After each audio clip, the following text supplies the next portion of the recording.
అందరికీ నమస్కారం. నేను మీ గంటి ఉష. మిత్రులకి, శ్రేయోభిలాషులకి, సబ్స్క్రైబర్స్కి అందరికీ కూడా శుభాభినందనలు.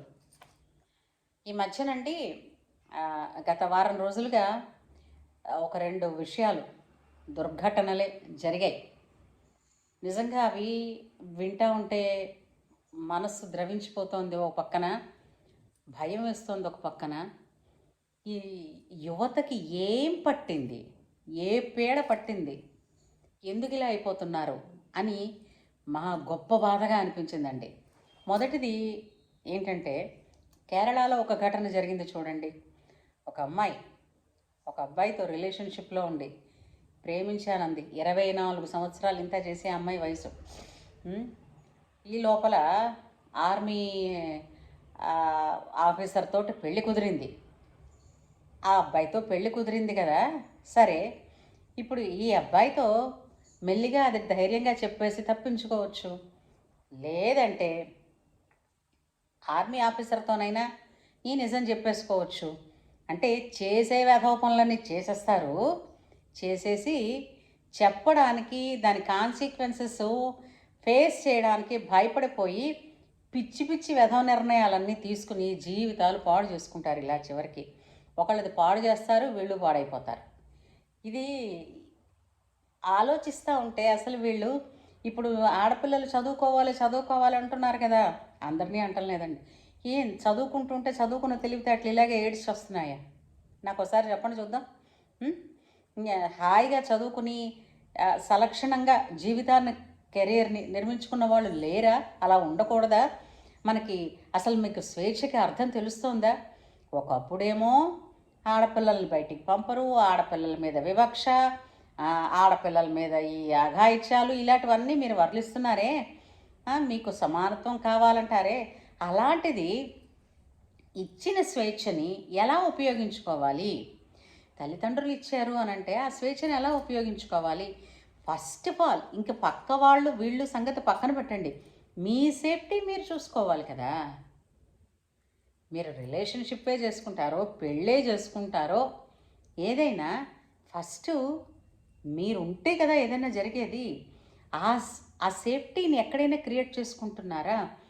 ఏదో గుడ్డెద్దు చేల్లో పడ్డట్టు ఎమోషన్లో కొట్టుకుపోవడమే అందరూను చూస్తున్నాను. ఆ అమ్మాయి అండి, అక్కడ ఒక రిలేషన్షిప్లో ఉన్న అబ్బాయి దగ్గర ఇంతకు మునుపు తను రిలేషన్లో ఉన్నప్పుడు తనతో కలిసి తిరిగిన వీడియోస్ అవి ఉంటాయి. అవి రేపు పొద్దున్న పెళ్ళైన భర్తకి తెలిస్తే ఇబ్బంది పడతాడేమో అని దానికి వేరే విధంగా చెప్పుకోవచ్చు. కానీ 3 రకాల అటెంప్ట్ చేసి మూడోసారి సక్సెస్ఫుల్ అయిపోయింది. ఆ మనిషిని చంపేసిందండి. ఒక అబ్బాయిని నిలువున చంపింది. అంటే 2 అటెంప్ట్స్ ఫెయిల్ అయినప్పుడైనా ఆ కరడుగట్టిన మనస్సు మారలేదా? ఇద్దరు రిలేషన్షిప్లో ఉన్నారు. తనకి పెళ్ళి కుదిరిపోయింది, అమ్మాయికి పెళ్ళి కుదిరింది. ఓకే, పెళ్ళి కుదిరింది నాకు అని నువ్వు డైరెక్ట్గా చెప్పేసి బ్రేకప్ చేసుకోవచ్చు. బ్రేకప్ చేసుకుంటే తను ఈ వీడియోస్ గట్రా పెట్టి మళ్ళీ ఇబ్బంది పడతాడేమో, బ్లాక్మెయిల్ చేస్తాడేమో అంటే అన్నీ 2 పక్కల నువ్వే ఆలోచించేసి, అయితే దానికి మరో విధమైన ఆలోచన ఉంటుంది. కానీ ఆ మనిషి ప్రాణాలు తీయడమా? ఆ మనిషి ప్రాణాలు తీస్తే నువ్వు సవ్యంగా నీ జీవితం సాగుతుందని ఎలా అనుకున్నావు? ఈ లాజిక్ ఎలా మిస్ అయ్యావు? ఈ మధ్య కాలంలో ఎప్పుడూ లేదండి, 24 ఏళ్ల అమ్మాయికి ఉరిశిక్ష పడిందండి. ఆ అమ్మాయి జీవితం ఏంటండి చెప్పండి? ఇచ్చిన స్వాతంత్రాన్ని ఇష్టం వచ్చినట్టుగా ఉపయోగించుకుంది. అయితే నాన్న వాళ్ళు పెళ్లి సంబంధాలు చూస్తున్నప్పుడు పోనీ అక్కర్లేదు, నేను రిలేషన్షిప్లో ఉన్నాను అన్న మొక్క చెప్పచ్చు కదండి. ఇప్పుడు జీవితం ఉన్నది బ్రతకడానికి, చచ్చిపోయేదాకా బ్రతకడానికి. ఎవరి ఊపిరిని వాళ్ళకి తీసుకోవడమే తప్పు, అది కూడా శిక్షార్హమే అంటే ఇతరుల ప్రాణాలు తీసే హక్కు మనకెక్కడుంది? ఆలోచించండి ఒకసారి. ఇదే ఇంక ఇలా ఉంటే మనకి ఈ తెలంగాణలో హాయిగా తనేమో పెళ్ళాన్ని చంపేసి అనుమానంతో ముక్కలుగా కోసి కుక్కర్లో పెట్టి వండించి, ఏంటండి ఇది? ఏ క్రైమ్ స్టోరీ నాకు అర్థం కావటం లేదు. అంటే ఈ మధ్య వస్తున్నటువంటి ఈ రకరకాల సినిమాలు ఉన్నాయి చూసారా, అది ఏంటంటే అది ఎంత లెవెల్లోనో చూపిస్తున్నారు ఆ వైలెన్స్ని. తర్వాత క్రైమ్ థ్రిల్లర్సు ఆ సినిమాలును ఇప్పుడు ఇవన్నీ కదండి నేర్పుతున్నాయి పిల్లలకి ఎలా చంపచ్చో మనిషిని. సవ్యంగా ఓ మంచి పని నేర్చుకుందాం. మిగిలిన ఛానల్స్లో వచ్చే సీరియల్స్ కూడా అలాగే చస్తున్నాయి. అనవసరమైన కంటెంట్ ఎక్కువ ఉంటుంది, అది అట్రాక్ట్ చేస్తుంది యూత్ని. కథ ఎంతవరకు మళ్ళాలో అది కాదుట, ఈ మిగిలిన ఎక్స్ట్రా ఈ వ్యవహారాలన్నీ అందులో కనపడుతున్నాయి. వినకూడనివి, అవసరం లేనివి మాత్రమే ఏవైతే పడుతున్నాయో అవే అనర్థాన్ని తీసుకొస్తున్నాయండి. ఇది మీకు నమ్మినా నమ్మకపోయినా నిజం ఇదే. ఇప్పుడు ఇప్పుడు ఈ లెక్కన చూడండి, ఇప్పుడు ఈ ఆడపిల్లలు స్వతంత్రం ఇవ్వలేదంటున్న వాళ్ళు స్వతంత్రం ఇస్తే వాళ్ళ ప్రాణాలకి ముప్పు వచ్చేస్తుంది. ఆ పిల్ల 22 ఏళ్ళు 23 ఏళ్ళ పిల్లండి, ఆ తెలంగాణలోని. జస్ట్ ఇంత చేసి అనుమానంట వాడికి. 8 సంవత్సరాలు నీతో కాపురం చేసిన మనిషిని నువ్వు నమ్మలేవనంటే నువ్వు మనిషివా? అంటే ఈ తాగే మత్తు పదార్థాల వలన దేని వల్ల వీళ్ళు ఇలా మారిపోతున్నారు? ఈ క్రైమ్ సినిమాలు చూసి చూసి అదొక ఏదో థ్రిల్లింగ్గా ఉంటుందా ఇలాంటి చేయాలని అనుమానం ఉంటే నువ్వు తీసి డైరెక్ట్గా అడుగు, ముఖాముఖి.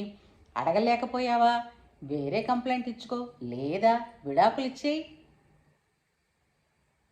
విడాకులు ఇచ్చేస్తే కనీసం అమ్మాయి బతుకుతుంది కదా ఎక్కడైనా. అంత దారుణంగా అంటే ఆ ప్రాసెస్ జరిగినంతసేపు ఆ అమ్మాయిని చంపేసి ముక్కలు కోసేసి కుక్కర్లో పెట్టి ఉడికించి ఈ పనులన్నీ చేసేదాకా నీ మనస్సు, నీ వ్యవహారం ఎలా ఉంది అంటే ఒక నిజంగా చెప్పాలంటే అత్యంత తీవ్రమైనటువంటి ఉగ్రవాదుల కన్నా కూడా నువ్వే భయంకరమైన వాడివి కదా, అవునా కాదా? అంటే ఇలాంటి ఆలోచనలు యువతలో ఎందుకు వస్తున్నాయి? ఇప్పుడు ఒకటే ఆలోచించండి, శుభ్రంగా అంటే ఎవరి జాగ్రత్తలు వాళ్ళు తీసుకున్న వాళ్ళకి, వాళ్ళు హ్యాపీగా వాళ్ళు ఉన్న వాళ్ళని ఎవరిని మనం అనడానికి లేదు. వాళ్ళు నిజంగా బంగారు తల్లులు. వాళ్ళు లివ్ ఇన్ రిలేషన్షిప్లోనే ఉన్నా, వివాహాలే చేసుకుంటామన్నా, ఏదవన్నా ఫస్ట్ వాళ్ళకి వాళ్ళు సేఫ్టీ అండ్ వాళ్ళ తల్లిదండ్రులకి ఒక అష్యూరెన్స్. మీరు నిజం, మీరు మాకు స్వేచ్ఛనిచ్చారు, ఈ స్వేచ్ఛను మేము దుర్వినియోగం చేయకుండా మేము మళ్ళా సలక్షణంగానే ఉంటాము, మీకు మేము ప్రామిస్ చేస్తున్నాము అని ఒక అష్యూరెన్స్ ఇవ్వకపోయారనుకోండి, ఎన్నేళ్ళో పట్టింది, ఎన్ని దశాబ్దాలో పట్టింది ఆడపిల్లని స్వేచ్ఛనిచ్చి చదువుకోమ్మా హాయిగా నువ్వు నీకు నచ్చిన కెరియర్ నువ్వు ఎంచుకోవచ్చు అని చెప్పడానికి. మళ్ళీ మీరు ఇలాంటి తింగర వేషాలు వేసినందువల్ల ఏంటవుతుంది? కాళ్ళు చేతులు వెరక్కొట్టుతాం, కూర్చో వంటింట్లో మళ్ళా అని చెప్పేసి వంటింటికి పురుటింటికి పరిమితం చేసేస్తారు. ఏంటర్రా, ఇచ్చిన స్వతంత్రాన్ని సరిగ్గా దుర్వినియోగం చేసుకోలేక మీ వలన శుభ్రంగా ఉండే వాళ్ళకి కూడా స్వతంత్రం చచ్చిపోతుంది. ఏమిటి ఆలోచిస్తున్నారు మీరు? ఒక్కసారమ్మా చూడండి, ముందు కావాల్సింది ఏంటంటే జాగ్రత్త అవసరం. ఏ ఆడపిల్లైనా చిన్న దగ్గర నుంచి పెద్ద వరకు ముందు సెల్ఫ్ డిఫెన్స్ నేర్చుకోండి. అనుమానం వచ్చింది అని అనగానే అవతల వాళ్ళకి అనుమానం వచ్చినట్టు వాళ్ళకి ఏదో అనుమానం వచ్చిందనుకోండి, ఓపెన్గా కూర్చుని మాట్లాడి నీకు ఏ విధమైన అనుమానం వచ్చింది అన్నది క్లియర్ చేసి పడేయండి. క్లియర్ చేయడం చేత కాదు కదా, కౌన్సిలింగ్ సెంటర్స్ 1,00,000 ఉన్నాయి, వాటిని పట్టుకోండి. అవి కూడా కాదు కదూ, ఇంకేదైనా లాయర్లను సంప్రదించండి. బతకడానికి మార్గాలు బోలెడున్నాయి. మీరు చచ్చిపోవడానికే తావ ఎందుకు ఎంచుకుంటున్నారు? ఇప్పుడు మొగ్గలో రాలిపోలేదా ఈ జీవితాలు?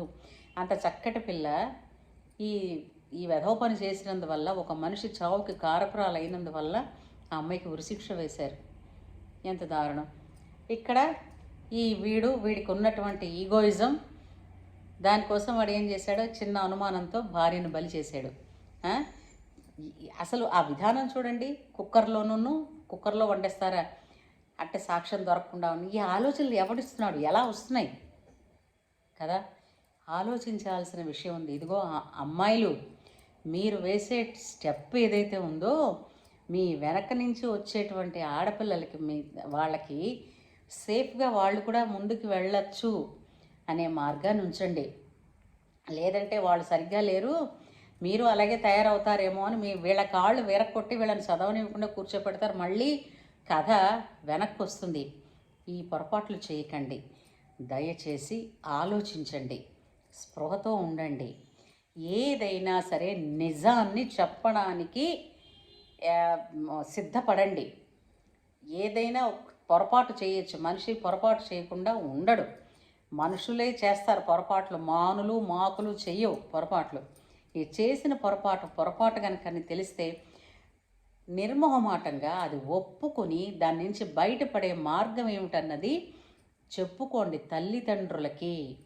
ఎందుకంటే మీ మీద మొట్టమొదట మీ రక్షణ బాధ్యత చూసేది మాత్రం తల్లిదండ్రులే. కోపంతో మొక్క అన్నా బాధ్యత వాళ్ళకే ఉంటుంది.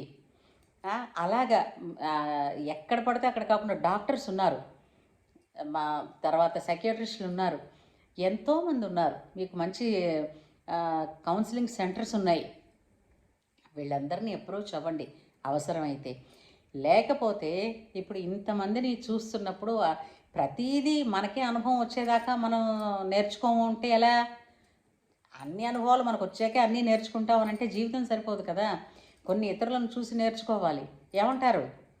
అందుచేత నేను స్త్రీలనే ఆడపిల్లల్ని అడుగుతున్నాను, అమలు మన స్వతంత్రాన్ని మనకిలా నిలబెట్టండి. ఏమంటారు? సరేనా? Be safe, be alert, stay healthy. Okay.